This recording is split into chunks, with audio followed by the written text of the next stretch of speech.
Hello, good afternoon. Glad to see a few familiar faces in the audience. So let's jump right in. I love fundraising. It's actually something I never hear from anybody. Maybe you can do a quick show of hands, like how many of you really enjoy the process of fundraising? There's one, yeah. So it is a hard thing, right? It's time-consuming, it's exhausting, and when you talk to VCs, for example, their least favorite exercise is raising the next fund. I never had a discussion with a VC who said like, oh, it was awesome, like it took us a year to raise our next fund, but it was so much fun. Because fundraising usually not a lot of fun, right? But the point is we all have to go through it. If you run a mobile gaming studio, if you run a VC fund, if we run any other business, fundraising is part of it. So we sit all in the same boat, right? So let's think about a few strategies how to make fundraising a little bit better. So when you run your gaming studio, you have a few options, right? You actually have quite a lot of options, but those options, they really depend on where you are in the life cycle of your studio or your game. So usually the first stage is to plan your rocket ship, right? That's where it's all about your idea and the concept. And then in the second stage, you have to build your rocket ship. That's where it's production. And then the third step, the stage when you have a rocket ship, then you have to put fuel into the rocket ship so it can fly properly. And every stage has kind of different requirements. So if you look at the planning stage, right? Like you can bootstrap your gaming studio, which is probably the hardest way to do it. But there's friends and family, there are people you know and who know you, who believe in the idea with you.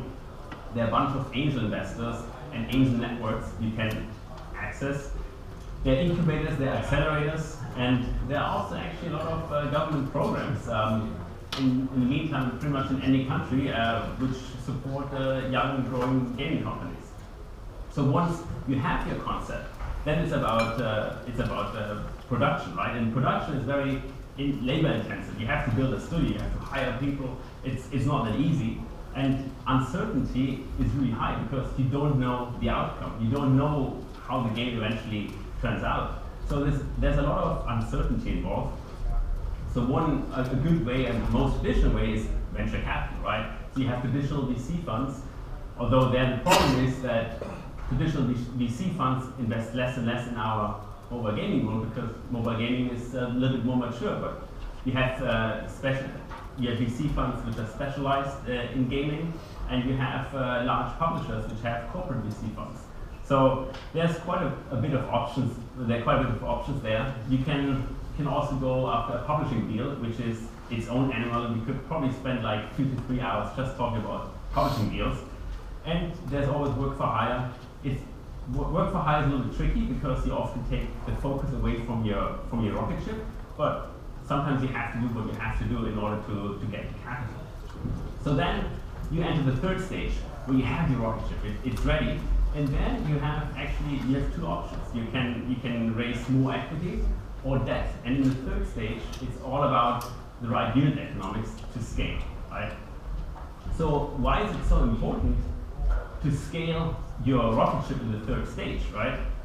So a few years ago, I was in the corporate development team at Green, and one really successful mobile gaming entrepreneur, he took me aside and he said, like, look, Sebastian, every dollar I don't spend at UA today is lost future profit for me. I looked at him and I didn't say anything, right? It was not because I was so astonished by his wisdom, it was just that back then I didn't really understand what he just said, right? So I had no clue. So it took me a while, and I researched a little bit, and I built a few models, and it was really fascinating with this idea of funding user acquisition, right? So when your LTV is greater than your CPI for your customer acquisition cost, it makes economically sense to buy more ads and to invest in user acquisition, right? So if you were all perfectly rational human beings, you would maximize that spend until LTV equals CPI, and you totally max out with the inventory. The idea here, right, is to actually build a fat tail, right? To acquire as many users as possible early on in the life cycle.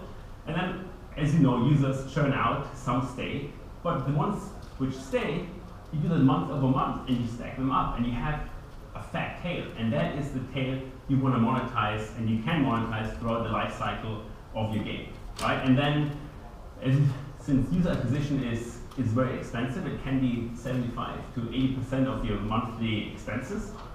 At some point later in the life cycle, you decrease UA and your margins should go through the roof. Some of you might think, well, what he just said here on stage, is that always true, right? And you're right, there's a caveat to it. It is about the payback benchmark, which we should keep in mind, right? Different titles and different genres have different payback durations. Usually what we see in the hyper-casual space when ARPDAU is low, when retention is low, it's usually 1 to 2 months that you should recoup your A spend. When you, in the casual genre, where you have puzzle games and match-3 games, it's 3 to 6 months. Mid-core, the benchmark is usually 6 to 9 months to recoup your A spend, and hardcore, for hardcore games, it can take a year or even longer until you recoup your UA spend. So, if you have positive unit economics and you have a reasonable payback period, right? So what is the reason not to spend aggressively? And usually the reason is access to capital.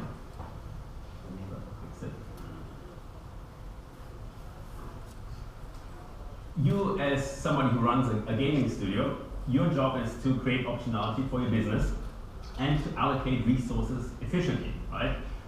The good thing is, in the third stage, to scale your studio, to scale your title, you have more options than ever before, because you can now also access debt as a capital source. And why is that, right? When you have a rocket ship with positive unit economics, then it is not a hit-driven business anymore. It's a highly predictable business, right? And in today's world, expected lifetime for a new title is 7 to 10 years. So it's a long life cycle. So high predictability with long life cycle means a mobile game can almost be like an annuity, where your job is to find the right funding strategy to basically like manage stable cash flows and profit. And the choices you usually have in that stage is equity or debt, right? When you go after debt, it's probably the most expensive form of capital you can go after, right? It's ownership in your business is probably the most valuable asset you have, right? That's what you have to give up. It's also very limiting because only a small fraction of companies or gaming companies can get access to venture capital, right? If you compare that to debt is the cost of debt is always cheaper than the cost of equity, right? So it's also very transparent. You know upfront the interest rate of the fee, and you have access to the capital you need much cheaper than equity. But when you raise equity, you also have to keep in mind that you actually increase the bar for an exit. Because your investors, what's their job? The job is to invest at a certain valuation and sell at a multiple of that, right? So that means you have to actually, to exit your studio down the road, the bar is much higher than it was. For debt, in comparison, there's actually no dilution, right? Like you don't have to give up ownership in your company, but you end up with the capital you need to grow. It's also, when you look at the equity side, it's not only the bar is higher, it's also that you have limited exit options, right? If you raise, you have a valuation of, say, like 40 million-ish, right? Most M&A transactions happen sub 50. So you're not in that bucket anymore. The pool of potential acquirers is less. And when, for some reason, the growth in your studio changes over time, you can be misaligned with, there can be misalignment between the management and the equity investors, right? That, in comparison to that, is super flexible, right? It's basically, think about it like capital on demand, right? Or capital as a service. When you need 5 million for user acquisition, it's not that you have to raise the 5 million up front and start servicing the 5 million in debt, or if it was equity, dilute your cap table. You can actually tranche it. You can tranche it on a monthly basis. That every month you have access to 500K. And if your game does better, you scale it up. If it does worse, you scale it down. So ultimately, debt is connected to the economics of your title, which is actually a great thing. When you look at the equity side, it's not not that you just have limited exit options. You also actually, it's very time consuming and high opportunity cost. I guess many of you have been through various funding cycles, right? It's usually, it takes a while to find the right investors. Then you have to pitch the investors, you have to go through due diligence, and in the end you have to negotiate very lengthy and complex agreements, right? Which takes a while. It takes 6 to 9 months, right? Until you have your equity round ready on average. That's actually much faster. Like in our case, we're connected to the KPIs of a game. We see the KPIs on a daily basis. So we can actually make funding decisions in real time, which is a huge benefit for studios. So look, thinking about equity and debt, it almost sounded like this one capital source rules out the other one, but that's actually not the case. It depends on where you are in your life cycle. If you're early on and there's high uncertainty, equity venture capital is probably the right source. If you're later on where you have unit economics and more predictability, then debt is probably the best option you can go with to scale your title. So it's really like that both funding sources, they need each other. I guess that's been quite a lot of theory and lots of concepts. I thought it might be nice to walk through a few case studies to see how debt can actually help. Throughout the presentation, I've been talking about this rocket ship, right? Like, we all know what a rocket ship is, like flying to the moon and this massive title. But the truth is that not every game is a rocket ship, right? You have a lot of games out there which are stable. They're really good, but they're just like stable performers, right? These are more like the spaceships I refer to, right? And when you look at your spaceships in your portfolio and your rocket ship, you can use that for working capital, right? You can use it to scale your company more in a strategic sense, and you can use it to manage sustainable growth, right? So what does it mean? If a studio has a spaceship, a stable title which performs well, and is working on its next rocket ship, what we see actually quite often is the issue that the studio is like running low on cash, right? So then that is a great tool here in order to grow the spaceship and then have enough capital to bridge to the launch of the next title or to bridge to the next funding round. When you think about scaling a company and increase enterprise value, you often have the case where a company has a rocket ship, like a really strong title, and is working on some concepts. But the business goal for the business is to raise a new round or go through an M&A process and sell the business, right? So what you want to optimize for in this case is for valuation, right? And here debt can help too. With debt, you can squeeze out more growth of your rocket ship and increase enterprise value and the valuation of your business. Sustainable growth, the rocket ship example with a positive LTV, that's something I've been talking about the entire presentation. An issue you can often run into here is that UA works well, but unfortunately the budget for UA is not enough. It's too low. You know that the titles can sustain more user acquisition funding. And that's where debt comes in, right? With debt, you can top up your UA volume, and you can spend more and actually generate more future value for your business.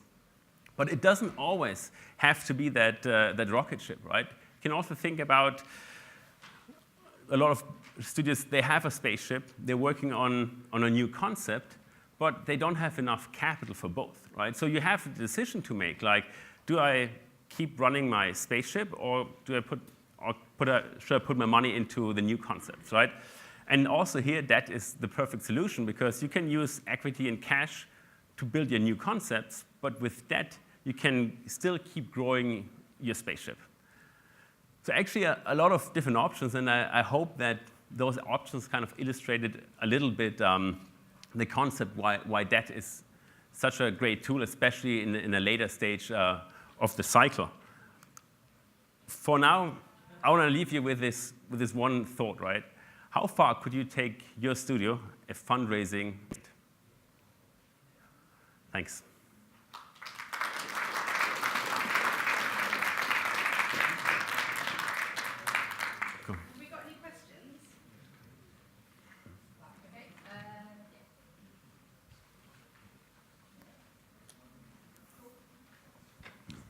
Hi. So if you're in the business of lending money to developers, what do you use for security against the loans? So we actually we use the receivables, which are in the App Store or with the ad networks. So that's the main security. So there's no personal guarantee or anything like it.